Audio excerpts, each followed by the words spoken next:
حضرت رسول کریم میگه بلند بگوید صلی الله علیه و سلم. یگان مسلمان است، پیغمبر علیه السلام میگه اینقدر خوب عمل میکنه، نماز بسیار با مزه و آهسته، ولی درون نمازش خبر نیست که قبول خداوند نیست. نماز دقیقه چطور میشه میره با آسمان، خداوند میگه برویش میزنی نمازش قبول نیست، مشکل داره، عیب داره عبادتش. بعضی ها آنقدر تقوای بلند میکنن که عملش از آسمان اول میگذره در خط دوم میرسه، آسمان دوم آورده برویش میزنن. فرشته های آسمان اول ضعیفترن نسبت به فرشته های آسمان دوم. با میکروسکوپ های معنوی که فرشته های آسمان دوم میبینه، میگه فرشته های آسمان اول اشتباه کرده، ببرین بروش بزنین. از چی خبر داریم برادرای عزیز؟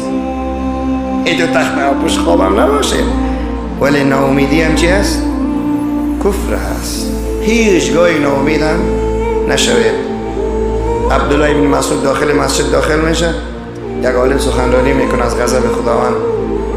اسکت یا عالم، خاموش. و عبدالله دیگه رئیس علما بود، ابن مسعود صاحب. این مبارک دست پایش لرزه گرفت، خاموش که استاد مبارک آمده. عبدالله بن مسعود گاهی از رحمت الله هم بگو. یک عالم بزرگوار بود، همیشه از خوف میگفت، میترسید. ما دو سه روز پیش کابل رفتیم، شما نبودم نه؟ کابل بودم، در یکی از مسئولان کابل سخنرانی میکردم. خداوند قبول بگردانه انشاءالله. ما در جریان راه با یک بزرگوار، یک دوست خدا سر خوردیم، دست پایش فلج. در پروان از اگر رفتیم کدام هم ببینینش، شاید مستجاب الدعوات باشه. دست پایش سالها میشه که فلج. یک ولی خدا، یک عابد الله، یک آدم حلیم، عالم، مولوی خودش، عالم، عابد، اشکریست. او از خدا میترسید. گناه کجاست؟ یک تک غرق ثواب خودش، مریض، مظلوم، صبر، با صبر، با بیچارگی.